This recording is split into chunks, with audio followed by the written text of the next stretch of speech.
Uno.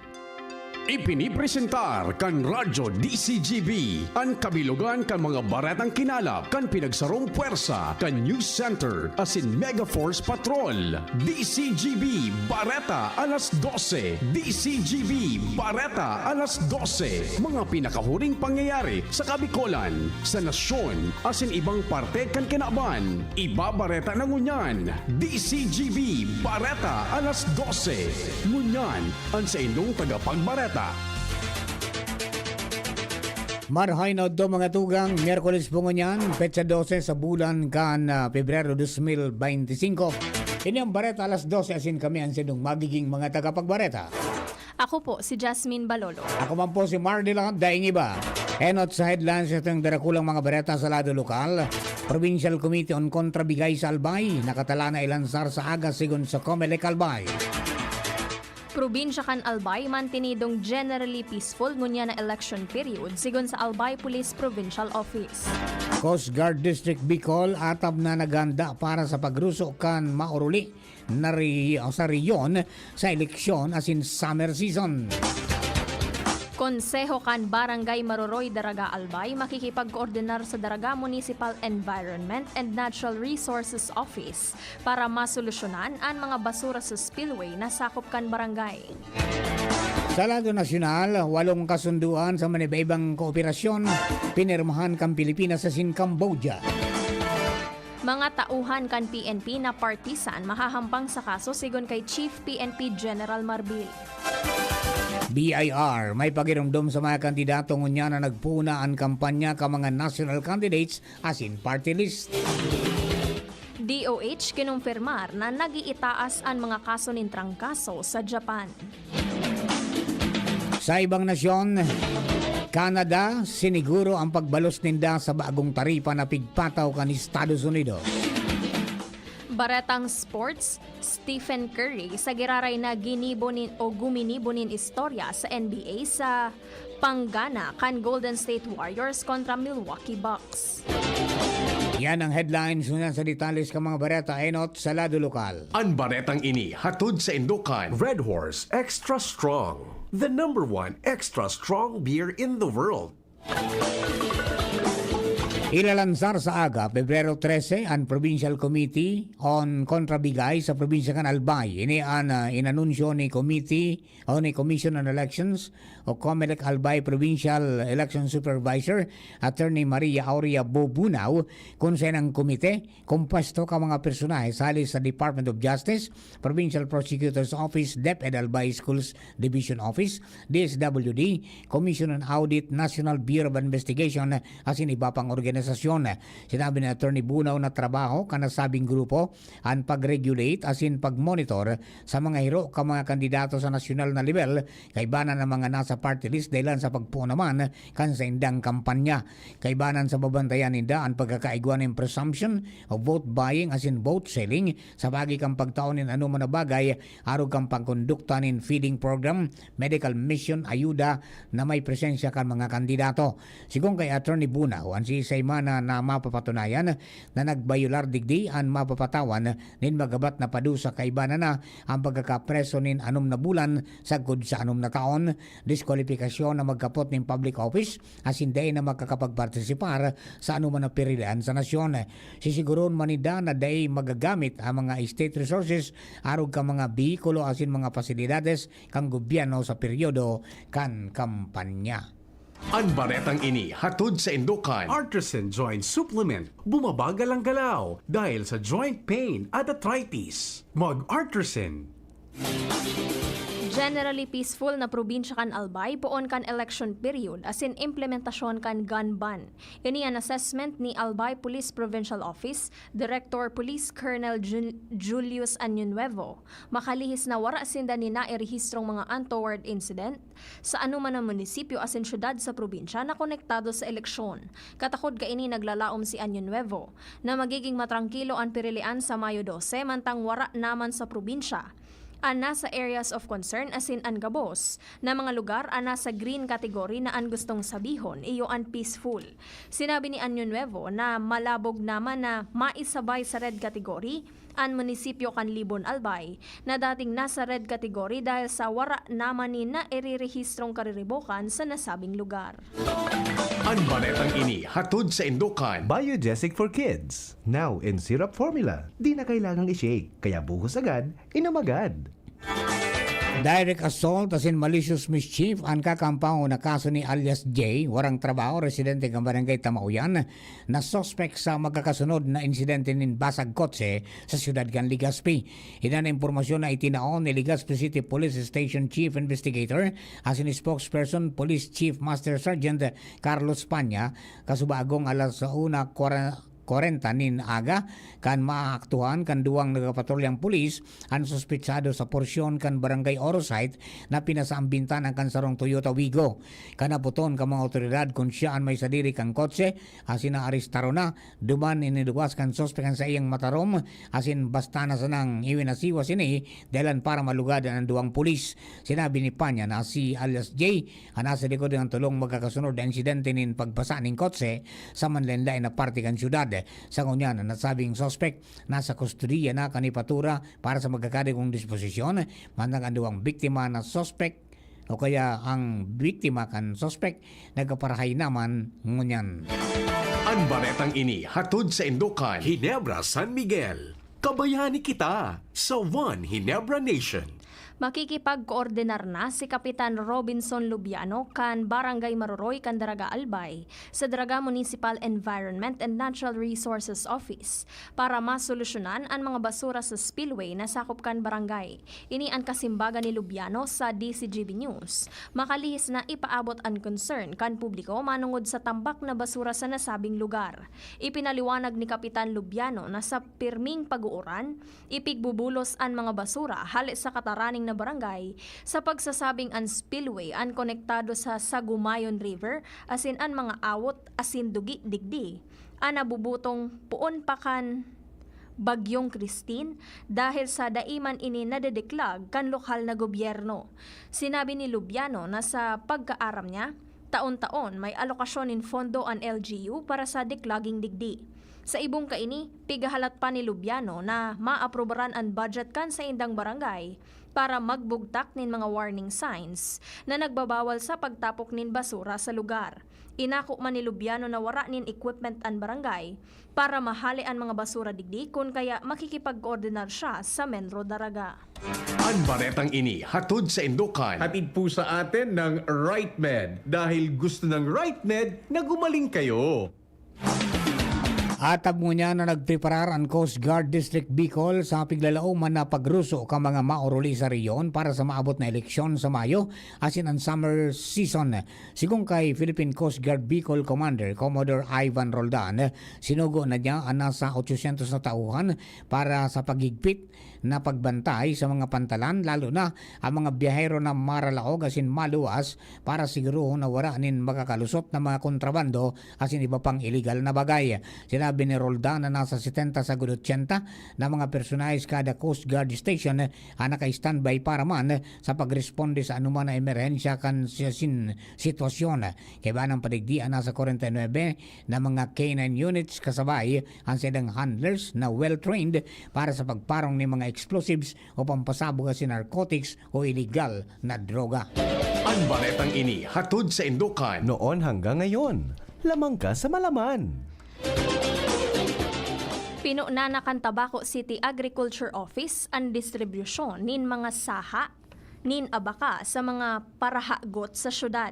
Sigon kay Engineer Eileen Bonbon, pamayo ka na sabing opisina, ang mga saha ang hali sa itinanom nindang negro na variety nin abaka sa indang abaka Techno Demo Farm sa barangay Tabigian. Katuyuhan kaining matabangan ang mga paraumanin abaka sa syudad na makakakuanin marhay na variety nin abaka dahil sa dakol ng nadidesignar na magtanom kaini dahil sa maluyang klase nin abakaan sa indang nakukua dahilan para magluya ang produksyon kaini asin an sa indang hanap buhay. Sa paagi kaini naglalaom si Bonbon na sa giraray na mabubuhay ang industriya kan abaka sa Tabaco City sa mga masunod na bulan. Ang baretang ini hatod sa Indukan. Plemex. Pag may ubo o hika, Plemex agad. Basta lagundi, Plemex. Sa iba pang baretang lokal, suminakat na sa 5 residentes kan Barangay Busak, Huwas Albay ang tinamaan ng dengue. Ini ang kumpirmasyon ni Kapitan Raul Serio sa DCGB News kung saan kasudma enot nang nailuwasan impormasyon na tulong residentes kan Purok 2 kan barangay ang nakagat ni namok na may dengue na may edad 48 anyos asin 7 siringman 8 anyos. Sinabi ni Kapitan Serio na duwang naidugang na kaso hali sa parehong purok, ang parehong mga aki kung saan hali sa 5 kaso, tulo padigdian mantinidong nasa ospital. Sigun kay Kapitan Serio, na ipaabot naman niya ang sitwasyon sa Rural Health Unit kanuwas, asin ang sa indang rekomendasyon, iyon ipagpadagos ang paglinig sa palibot, asin pag-arali sa mga lugar na pwedeng istarang kanamok, tanganing mapugulan ang pagdagdag pa kan kaso. Nagkaiguan in former rebels People's Organization Regional Summit sa Legazpi City kan nakalihis na aldaw na pinag-organisar kan Office of the Presidential Advisor on Peace, Reconciliation and Unity o OPAPRU. Ini ang impormasyon na ipinaluwas kan Department of Interior and Local Government Bicol. Katuyuhan kaining matipon ang mga dating rebelde hali sa manlain-lain na probinsya sa rehiyon para magkaigwanin dialogo, pagkasararo asin kolaborasyon kan manlain-lain na mga organisasyon. Sa mensahe sa aktibidad ni Local Government Operation Officer 8, Julius Rodel Cal Ortiz, bilang representante ni DILG Bicol Regional Director Attorney Arnaldo Escobar Jr. Tinaawan doon kaini ang importansya kan summit bilang sarong signifikanteng lakdang sa nagpapadagos na reintegration sa mga former rebels sa komunidad. Presente man sa sa aktibidad, sinda retired Major General Roderick Paraino bilang Regional Advisor on Peace, Reconciliation and Unity for Southern Luzon, Director Noli Mapili, Pamayokan CPP, NPA-NDF, Peace Process Office, asin Director Ramir Frades kan National Intelligence Coordinating Agency, Bicol. Yan, restan to imbitaran ngunyan kang Public Employment Service Office of Peso Legazpi, ang publiko, partikular na ang mga job seekers na aprobitsaran ang duwang aldaw na special recruitment activity sa syudad.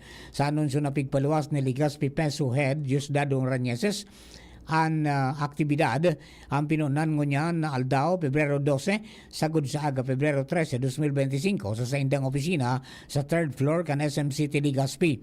Ini bukas po na alas 8 nin aga sagod alas 4 nin hapon konsain kaibanan sa mga trabaho na pigupresyo digdi ang trabaho sa lokal asin sa ibang nasyon. Nasa angatanan nin kasong theft asin robbery an 33 anyos na si alias Kamot. Makalihis na tabagon kaini ang 11 lata nin luncheon meat na daipig babayadan sa sarong tindahan sa Legazpi City. Sigon sa report na ipinaluwas kan Legazpi City Police Station, nagsagin-sagin ang suspect na mabakal sa sarong Korean store sa F. Akinde Drive sa Barangay Cruzada. Kinuha ang 11 pidaso ng luncheon meat na may kantidad 125 ang saro. Inilaog sa iyang sling bag asin barastana sa nang nagluwas sa tindahan. Nagdudaan kahera digdi asin inalarma an sa iyang mga kaibahan sa trabaho rason para mientras na i-hold ang nasabing persona. Tulos man na nag-apod nin mga otoridad asin dumana na konfirmar na nasa posisyon kan suspect ang dai binayada na items. Sa ngunyan, ang suspect ang nasa kustodya kan nasabing hepatura para sa magkakanigong dokumentasyon asin disposisyon. Mianas tanto na iraay na kan Legazpi City Water District o LCWD ang line leak sa saindang transmission line na may parte kan Yawa River kasabagong alas 11:01 nin aga alagad man tinidong makaka-eksperyensya nin maluya sa kudwara nin bulos na tubig ang mga konsumidores ninda sa mga barangay Kambugtong, Binanwaan East, Binanwaan West, Dapdap, Puro asin Buraguis dahil sa makondukta pasinda nin post-maintenance activities kaibanan ng flushing works. Ina ang pinag-anunsyo ka na LCWD sa pagigan sa ng official Facebook page kung saan posibleng maibalik ang normal na supply ng tubig sa nasabing mga lugar. Makalis ang 24 oras sin oras na matapos naman ang gabos na maintenance works. Nagagad ng dispensan LCWD sa temporaryong inkonbensya sa saindang mga konsumidores sa siyudad. Mga tugang primerong parte po yan kasi yung Bareta alas 12, Bareta sa lado lokal. Bareta nga to sa lado nasyonal, ibang nasyon sponsor sin iba pa, makalis lamang po kini. Hindi sa tercer distrito maugmaan mga tao sa imong pagserbisyo, Congressman Didi Cabredo. Maski sa inka man magduman, madaling ranihon maaasahan. Para para siratit sir o driver ka man, estudyante simpleng tao tinatabangan. Kung Didi Cabredo, salamat po sa imong marhay na pagserbisyo. Kung Didi Cabredo, tunay na progresibo ang tercer distrito. Ang numero unong kailangan sa ngayon, extra strong ka dapat para di ka mawasak ng anumang hamong ibigay sa'yo. Ang hanap ng Red Horse Beer, extra strong na tulad mo. Lakas. Tama. Kayang tumindig at harapin ang mga pagsubok na parating. Panatag ang loob na bukas na namnamin mo ang iyong tagumpay. Lakas ng tama pero di wasak sa hamon ng bukas. Red Horse Extra Strong, the #1 extra strong beer in the world. Drink responsibly. Red Horse Extra Strong, the #1 extra strong beer in the world. Numero 1, tulad mo. Drink responsibly. Pre, makinig ka muna. Payong kaibigan lang ha. Work hard, play hard. Yan ang motto ko dati. Pero nakakapagod din pala katagalan. Sa gitna ng lahat ng mga puyat, inom at pagkain ng masasarap kasama na ang oily at fatty foods, kailangan pa ring bantayan ang kalusugan. Tamang kontrol ang kailangan. Katuwang ko, ang Liverade. May silimarin na maaring makatulong protektahan ang atay. Cheers to more good times. Be a liver lover. Mahalagang paalala, ang Liverade ay hindi gamot at hindi dapat gamitin paggamot sa anumang uri ng sakit. Ang good drinks at good food, perfect combo. Isama pa ang Liverade para sa kalusugan ng atay. Mabibili sa mga leading drugstores nationwide. May iba't ibang karamdaman ka ba gaya ng high blood pressure, diabetes, sakit sa puso, sa kidney, sa atay, may myoma, na stroke, may gallstones, cancer at marami pang iba? Ang Amazing 4 ng Miracle Health Corporation ang subukan mo. Makakatulong dahil mula ito sa epektibong Amazing Trio at mas lalo pang pinalakas dahil sa Mega 1 na mayroong 21 sangkap. Subok ng nagpapalakas ng immune system at marami na ang mga natulungan na mayroong iba't ibang karamdaman. Huwag nang patagalin pa. At magpakonsulta. Maaaring pumunta kay Doc Joey Bitito sa Barangay 18, Cabangan West, Legazpi City, kaharap lang ng Bangko Sentral ng Pilipinas. O tumawag sa 0998-975-8121 or 0917-853-8933 para sa free consultation sa natural medicine. Mapapanood din ang serbisyong natural, kalusugan at bayanihan sa YouTube channel at sa Facebook page na Doc Joey Bitito.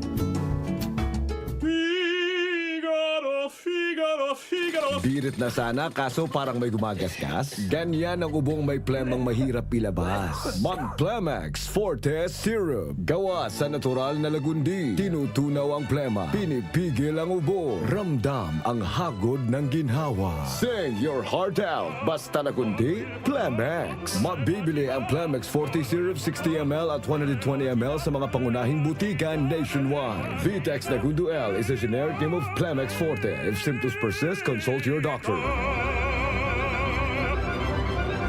Pai, ang sabi baga ni May, saro sa ng party list ang bubotohan niya. Anak ko Bicol Party List number 131. Uragon man talaga si May mo. Isi nga man baga na iyo man ang bubotohan ko. Anak ko Bicol Party List 131 sa baluta. Uyugon mo an Pai? Parareho palan kita. Yan man ang iboboto mi. 131, ako Bicol Party List. Ako Bicol Party List, katabang na, kasurug pa, number 131 sa balota.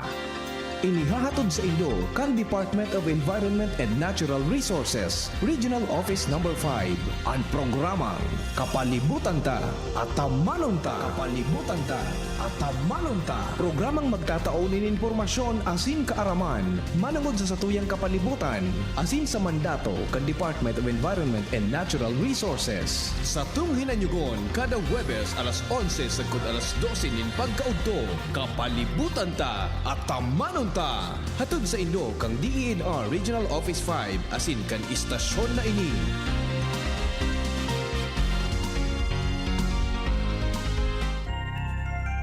Come to the Metro and you will find everything you need. So keep this something smart.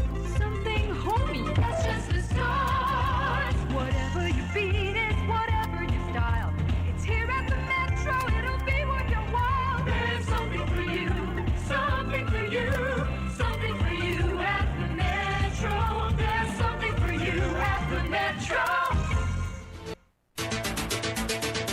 Sa bareta nato sa lado nasyonal, pinirmahan kang Pilipinas sa Cambodia ang 8 kasunduan na mapakusog sa kooperasyon kan duwang nasyon sa manibaibang aspeto. Ipresentar ni na Presidente Ferdinand Marcos Jr. as in Cambodian Prime Minister Minimum Hun Mane ang mga pirmadong kasunduan sa joint press conference. Kaiba nandigdian mga kasunduan sa elimination of double taxation with respect to taxes on income and the prevention of tax evasion and avoidance, agricultural and agribusiness cooperation, cooperation in the fields of information and communications, technology and digital transformation, tourism cooperation, cooperation in the field of technical vocational education and training, implementation of competition laws, prevention of looting and illicit trafficking of cultural property as in investment promotion. And at kanina nagkaigo ng bilateral meeting ang duwang leader kung sa inatukar ang kooperasyon sa paglaban sa transnational crime prevention, defense, trade, tourism, regional as in multilateral affairs.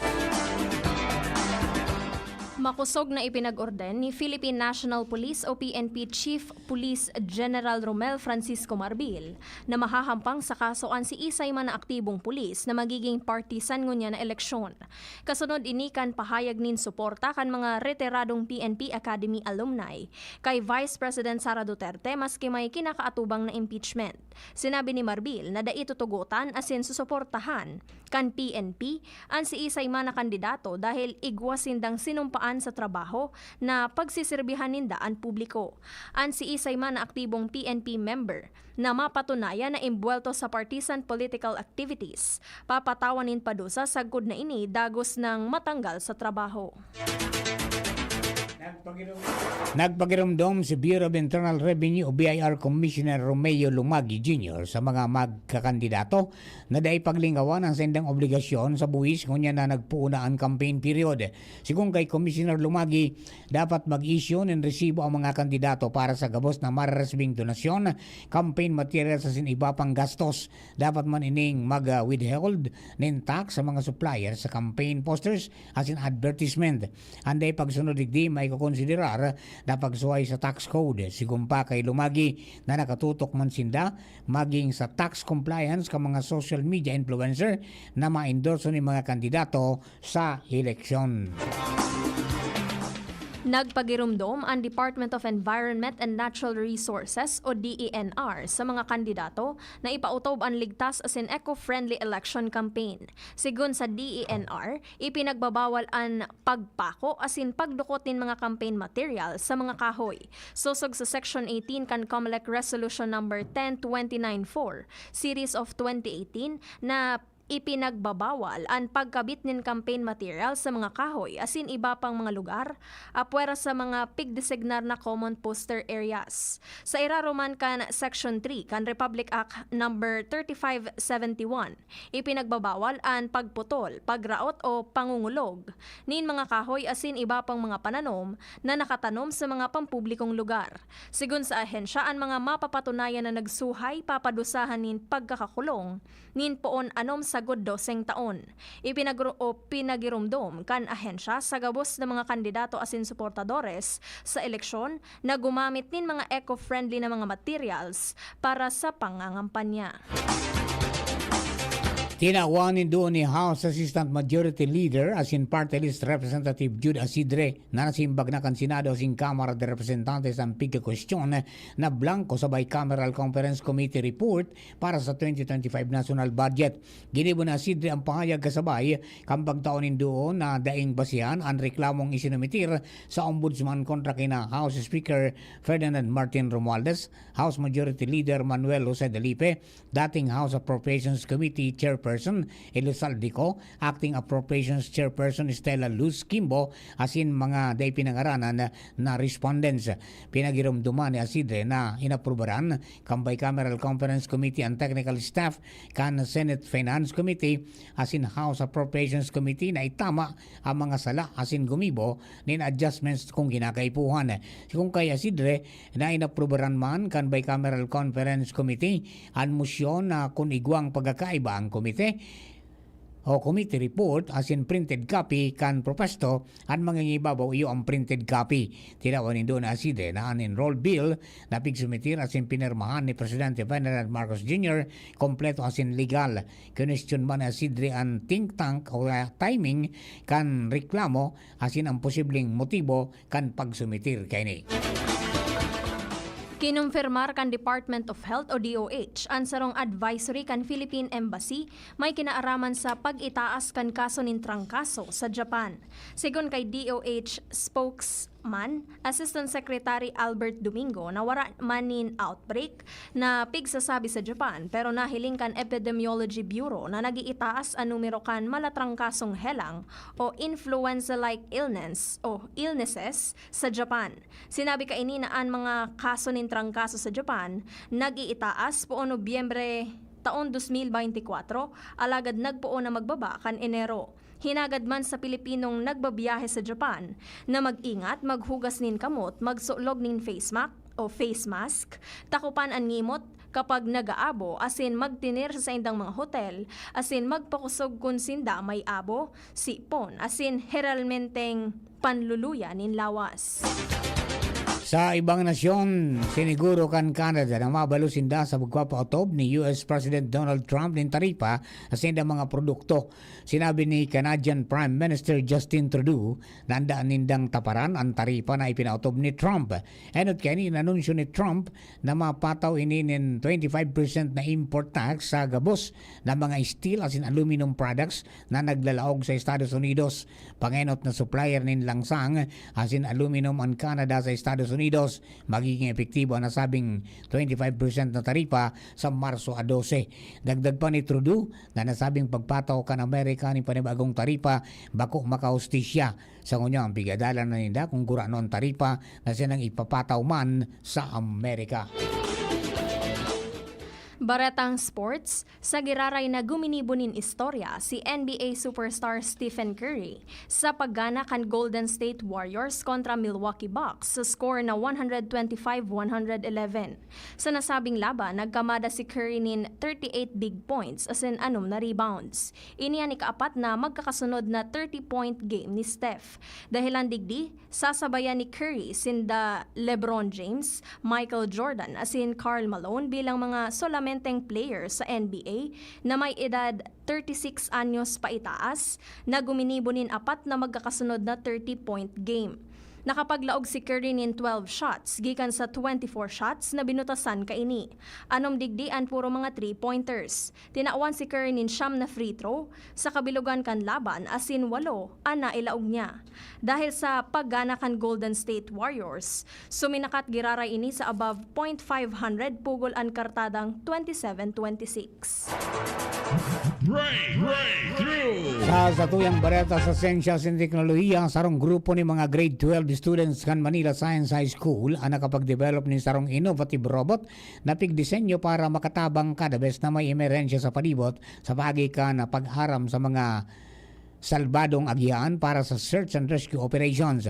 Ang robot na inapod na Search and Rescue Leader Integrated and Autonomous Mapping o SLINAM may kapasidad na mag-scan asin makapagtaon ng real-time map disaster areas. Ang SLINAM ang nagagamit ng LiDAR sensor para malinaw na mag-scan sa palibot asin makaskas na pag-send ng data sa mapping system para sa makaskas man na pag-responde asin pagsalbar ng buhay. Istoryang naiiba. Sarong thrift shopper sa Illinois, US ang nag-uli nin sarong pambihirang porcelain plate na may kantidad nin $2,000 na nabakal niya sa $4.99 o nasa 280 pesos sa sarong second-hand store. Ang maswerteng lalaki na si John Carr Serrano sarong veteranong antique hunter na haloy nang nagbabakal sa second-hand stores. Gamit ang Google Lens, tulos niyang piglitrato ang plato asin naaraman na may kaparehong plato na naipabakal sa kantidad na $4,400 o sobra sa 250,000 pesos. Kan dinara niya ini sa auction houses, nakumpirmar niya na ang plato sarong Chinese export armorial platter na hali pa kan 1775 sa panahon kan Qing Dynasty. Pigkakarkulong na sa $4,000 sa good $6,000 ang kantidad kaini, nakapareho nin 230,000 to 340,000 pesos. Flashback. Pebrero 12, kan taon 1915, kan namundag sa Bontoc, Mountain Province, si Lamberto Vera Avillana, ang primerong Filipino national artist sa teatro asin pelikula. Sa Avillana binansagan bilang boy wonder of the Philippine movies dahil sa mga pelikula kan 20th century. Siya ang naging direktor kan sobra sa 70 pelikula kung kadaklan. Mga ini nakakuha ng atensyon asin recognition sa ibang nasyon, kaibanan sa mga pamosong pelikula ni Avillana, ang Anak Dalita kan taon 1956 asin Badyaw kan 1957. Sa Avillana ang pinakaprimerong Filipino filmmaker na naging direktor kang Candelerong Pilak, ang primerong pelikulang Pilipino na ipinailing sa Cannes International Film Festival. Sa Avillana nagadaan kan Abril 25, 1991 sa edad na 76 anyos. Bagatugang yan na po ang kabilugan kasatuyang alas 12 mga bareta. Tinipon na sing kinalap sa DCGB News Base sa nakalista 6 oras. Sa pangarang kan nakatuwang nato sa pagsurat kang bareta, Angel Mostaza. Yaon man sa newsroom, sina Jenny Machibalarana, sin Mary Joy Jaresco. Lado Technical, Ronald Baldo. DCGB Social Media Department, katuwang tadyan, si Jerome Nico Martinez. Sa pangarang po kang Mega Force Patrol, asin kan mga tagabangtabay nato sa DCGB News Online Facebook page, DCGB YouTube channel at DCGB Live up siring man sa 729 kHz sa pitan kan sendong mga radyo. Kami po ang sendong mga naging tagapagbareta. Ako po si Jasmine Baloloy. Ako man po si Mardila. Thank you for keeping us company. God bless the Philippines. Sa indong nadangog ang mga darakulang bareta ngunyan na aldaw. Ang tabayan ng giraray sa aga, ang sarupang edisyon kan DCGB Bareta alas 12. Abangan ang masunod na programa. Kung ikaw ay edad 50 pataas,